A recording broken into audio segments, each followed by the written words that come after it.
This presentation will provide an overview about some of the basic principles of CVI. I think it may be helpful to start with my guiding principles.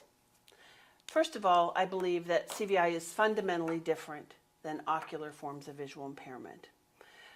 I also believe that children with CVI require specialized methods for identification, for assessment, and for intervention. I believe that functional vision improvements are facilitated and not automatic. And finally, that no child is too brain injured to see. I think knowing those as kind of the basis from which I operate may be helpful in explaining some of the information provided in this and some of the other discussions and segments related to CVI. So cortical visual impairment is the leading cause of visual impairment in children in the United States and in all first world nations. This has been true for quite a while, and on this slide I quote individuals who stated this from their data in 2001. I think some folks would find that surprising. I know that when medical residents are asked the question at the hospital where I have a project, when they're asked the question, just cold, what is the leading cause of visual impairment in children? It almost never is responded to with the answer CVI. Sometimes even newly trained physicians, pediatric-based physicians, will actually respond with a question about, what is CVI? It's hard to believe that it's the leading cause of visual impairment, and yet it's still not even on some individuals' radar. CVI is caused by damage or atypical structures or another neurologic condition that causes injury or damage to the visual pathways or visual processing centers of the brain. And of course, there are critical differences between ocular forms of visual impairment and brain-based causes of visual impairment. This slide shows a picture that some of you may have seen. It's a picture that was just an internet picture that shows two children very unhappily sharing one shirt called our Get Along shirt. And I saw this picture and it reminded me of some of the differences in our field of education for children with visual impairment. The split being, or the possible unhappy marriage between those of us who were trained primarily in the causes of visual impairment that had to do with eye disorders or eye dysfunction versus this newer phenomenon of cortical visual impairment. We are under one umbrella called visual impairment, and yet we struggle with our relationship between CVI and ocular forms, even as we attempt to kind of move forward together to serve children with CVI. So I think of this as kind of a way that we need to also respond. We need to find ways to increase our knowledge, increase our skills, increase our collaboration within our field around the topic of CVI. For example, I'm aware that in some situations there are states or school districts or areas where there are kind of CVI specialists who really spend more time concentrating on the needs of children with CVI. What I ultimately hope, what my desire is that all teachers of the visually impaired will be equally prepared, equally ready, equally competent to work with both populations. So, ocular versus cortical. We can ask ourselves, and this slide shows some of the basic differences. First is, we can ask ourselves, is the cause of the visual impairment in the brain, as it is with CVI, or in the structures of the eye, ocular? Is there an expectation of improving vision, as there must be with CVI, or static visual status, sometimes even decreasing visual abilities, as there can be with some ocular forms of visual impairment? Is vision evaluated by acuity measures, as it is for children with ocular forms of visual impairment, or by function, which is obviously the essence of how we describe children with CVI? So how then does a child with CVI perceive their world? Many children with CVI have an eye exam that's fairly normal. Maybe they have strabismus or some effect to their optic nerve.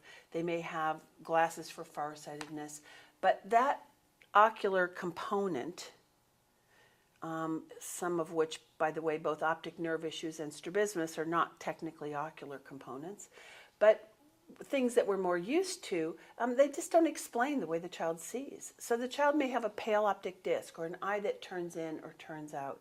This in no way explains why this child's not looking at faces, doesn't seem to respond to novel objects or novel environments. There's a mismatch.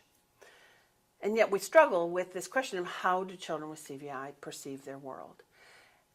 It is possible that children with CVI see the world as a kind of kaleidoscope of visual patterns and colors and images, all of which blend into kind of a backdrop of visual white noise, in which no particular target can be sorted very easily.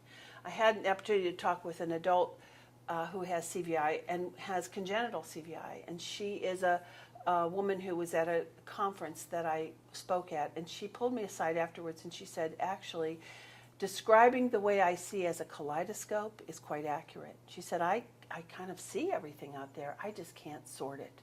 So the individual with CVI perceives the information but can't sort or categorize it. So this image shows something that anyone who has typical vision has actually already, your brain has already gone through this giant kind of Google search in your brain, and your brain has looked for touch points of what this could be. You know, and even as I speak, your brain can't resist the need to make sense of it.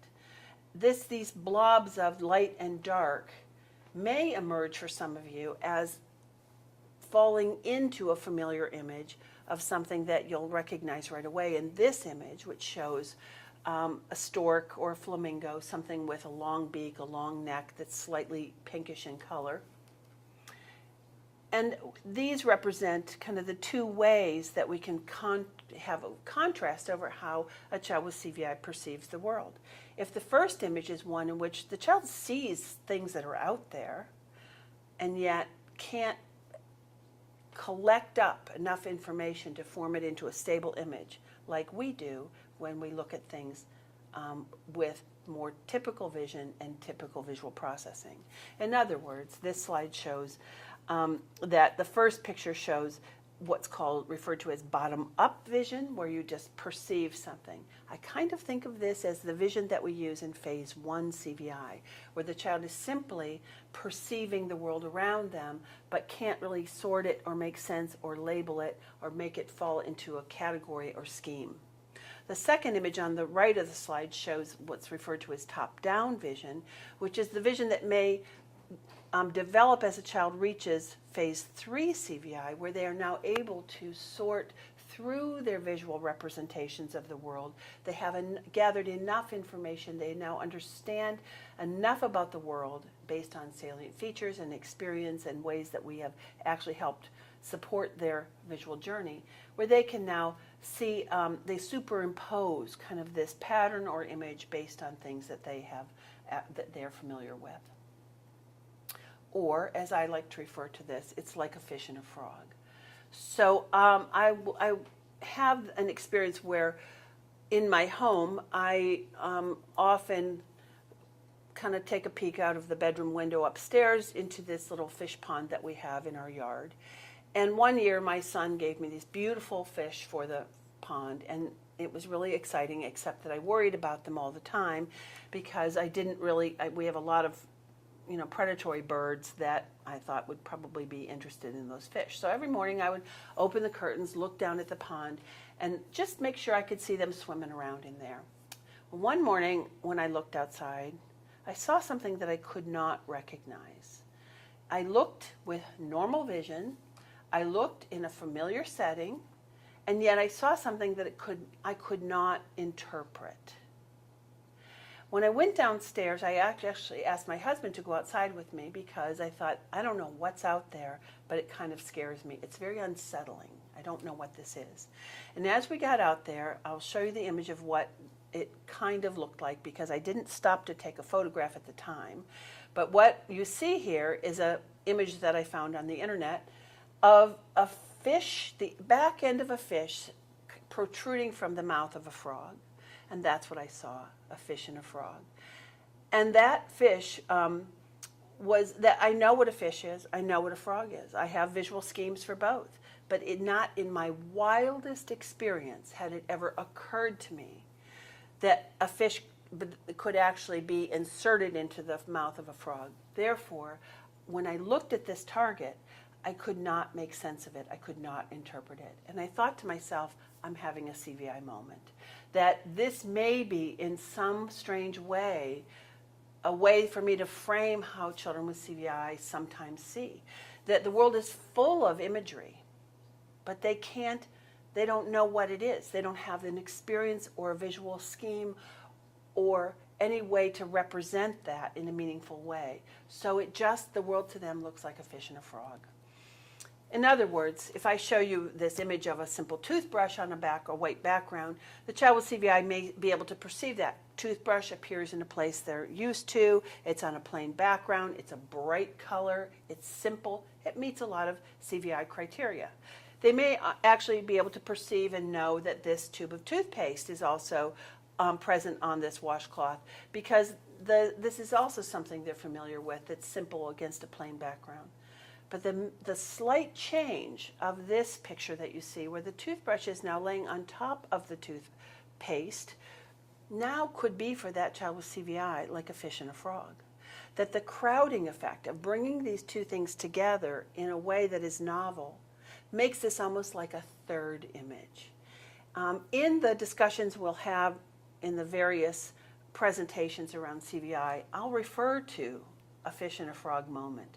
That when an image appears and the child can identify it, maybe it's a photographic image of something they know, and then maybe they can identify a second or a third or a fourth image. But you get confused about why perhaps when these images appear together on the page, the child can't recognize them. We all should consider that maybe the child is having a fish and a frog moment where the proximity of these images, the crowding of these images, now results in almost the perception of a third unknown image. This slide shows kind of the classic visual input and processing that we're familiar with, that information goes in through the eyes and it passes through the optic nerve, crosses through the optic chiasm. And if you look at the place on the slide that identifies the lateral geniculate nucleus, the LGN, if you recognize that area in the brain and think about that area back to the occipital cortex, that's referred to as the posterior visual processing system. That's where CVI occurs. Though most of us, as teachers of the visually impaired, are most familiar with the disorders that occur in the anterior or front part of the visual processing system. That includes the eyes and the optic nerves. This is another representation of how images appear to us, our eyes receive them, and how they're processed in both areas of the brain. This image of the human eye is one I just added because it reminds me of how much concentration we all received in our teacher training programs, in which we had a great deal of information around the human eye, the structures of the eye, the processing of the eye, all the different conditions that could affect the eye. And we literally spent weeks talking about the human eye. However, probably not as much information related to what happens from the LGN back to the visual processing areas. These are the conditions that we'll talk about in the medical aspects discussion. These are the causes that are associated with CVI. These are the kinds of conditions that we as vision educators and others must become aware of so that we can be just as savvy when we read a report that's related to CVI and all the things that can happen to the structures of the brain that affect vision, as we are with reports that tell us about the structures and function of the eye.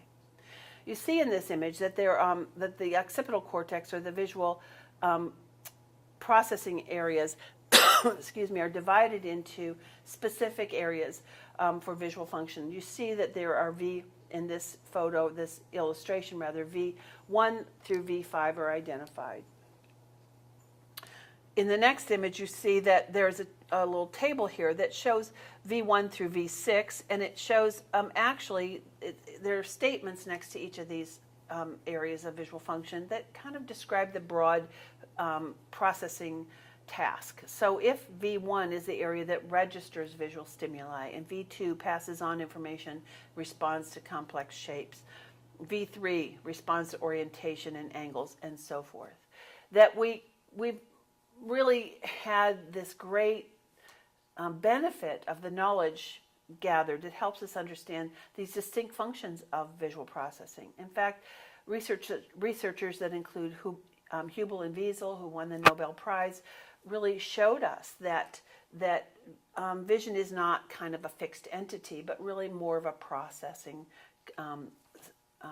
phenomenon.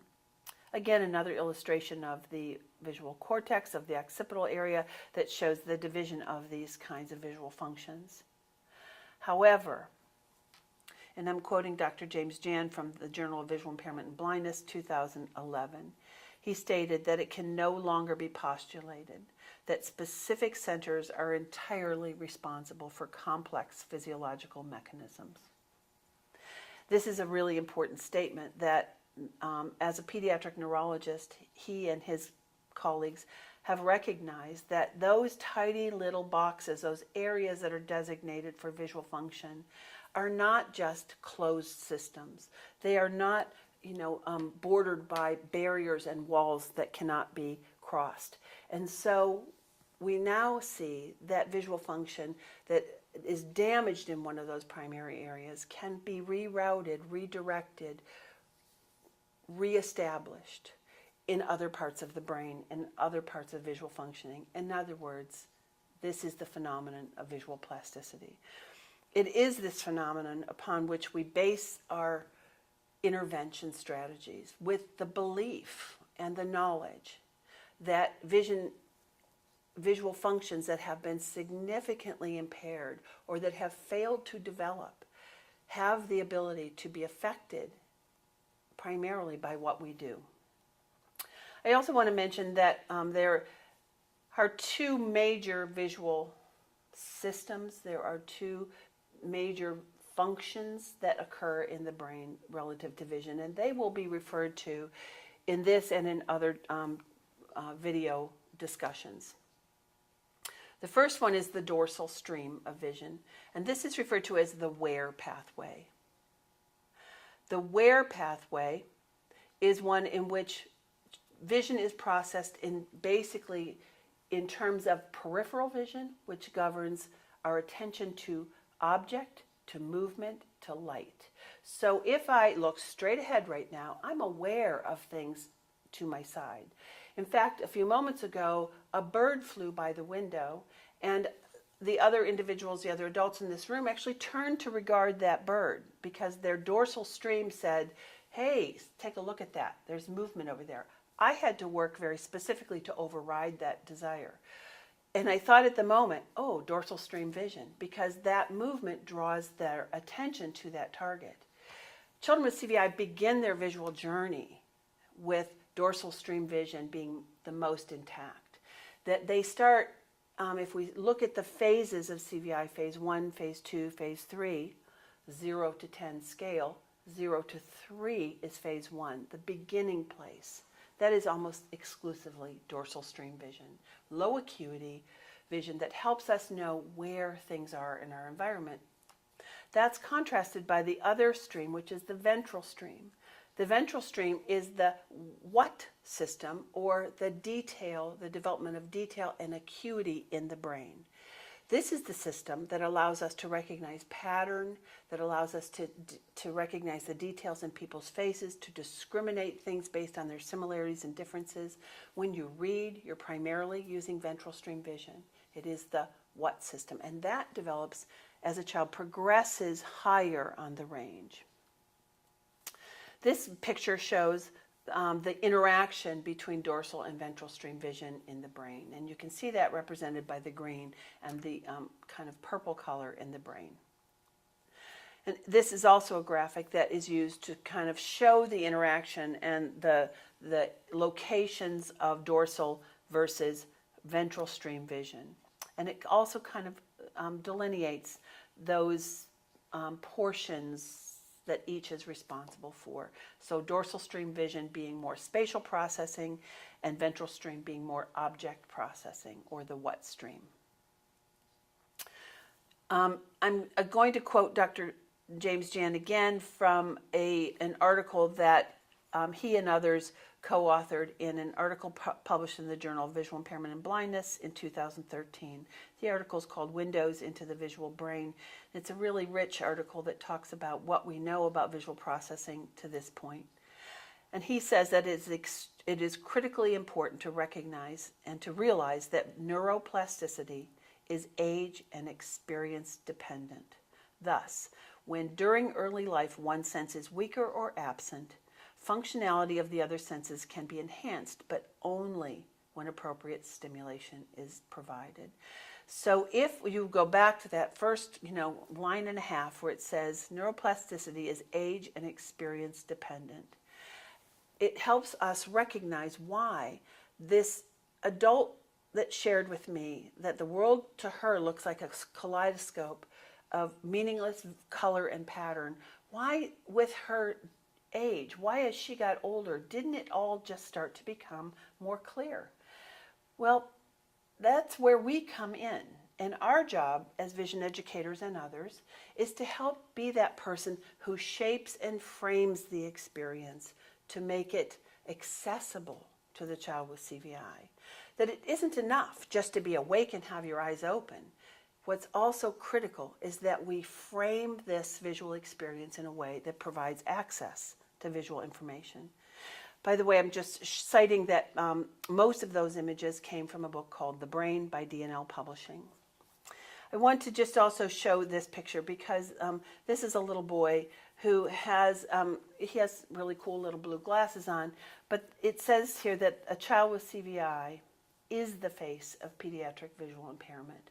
That we are now in a state in our field, in education, in medicine, where children with visual impairment primarily fall into this group called children with cortical visual impairment, that it is the leading cause, and it's not necessarily worn on the face.